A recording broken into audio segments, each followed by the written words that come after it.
Hi friends, welcome back to my channel. ఈరోజు మరో వంటతో మీ ముందుకు వచ్చాను. అదేంటంటే ఎగ్ కర్రీ. ముందుగా ఎగ్స్ని వాష్ చేసుకుని వాటర్ కింద, తర్వాత అందులో కొంచెం సాల్ట్ యాడ్ చేసుకొని స్టవ్ మీద పెట్టుకొని ఎగ్స్ బాయిల్ చేసుకోవాలి.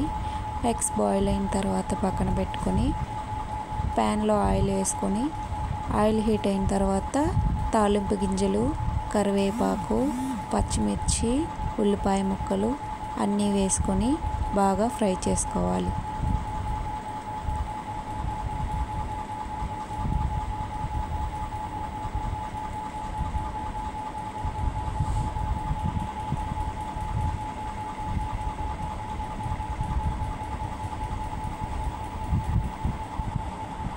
వీటిని రెడ్ అండ్ బ్రౌన్ కలర్ వచ్చే వరకు ఫ్రై చేసుకోవాలి.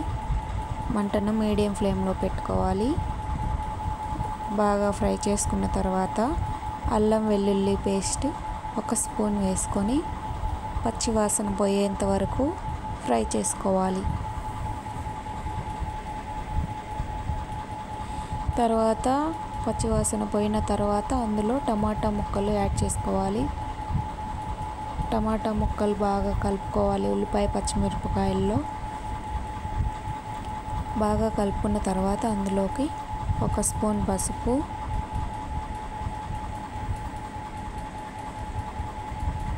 1 స్పూన్ పసుపు యాడ్ చేసుకున్న తర్వాత బాగా కలుపుకోవాలి.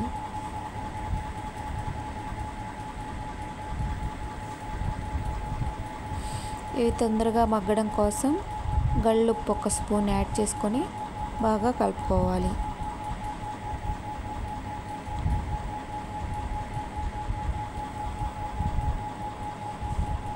ఈలోపు ఉడికించి పెట్టుకున్న ఎగ్స్ని వాటర్ వంపేసి కూల్ వాటర్ యాడ్ చేసుకొని అందులో దానికి ఉన్న పొట్టంతా తీసేసి ఒక బౌల్లో వేసుకొని పక్కన పెట్టుకోవాలి.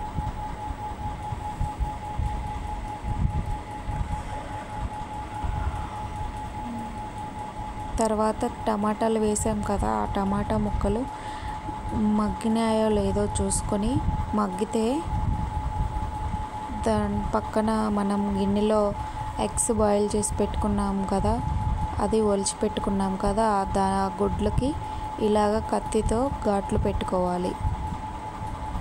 టమాటా ముక్కలు ఉడికినట్లయితే 2 స్పూన్ల కారం యాడ్ చేసుకొని బాగా కలుపుకోవాలి.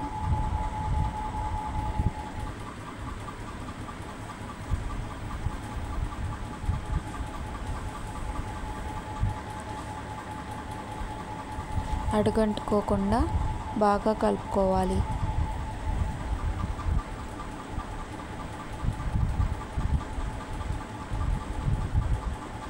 ఈ విధంగా కలుపుకున్న తర్వాత అందులో కొంచెం వాటర్ యాడ్ చేసుకోవాలి.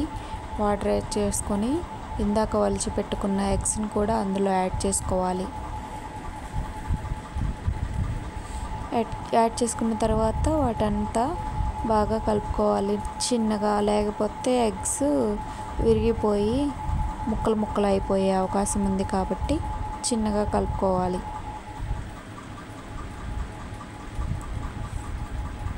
అందులో లాస్ట్లో ధనియాల పొడి యాడ్ చేసుకొని మొత్తం కూర అంతా కలిసేలాగా చిన్నగా కలుపుకోవాలి.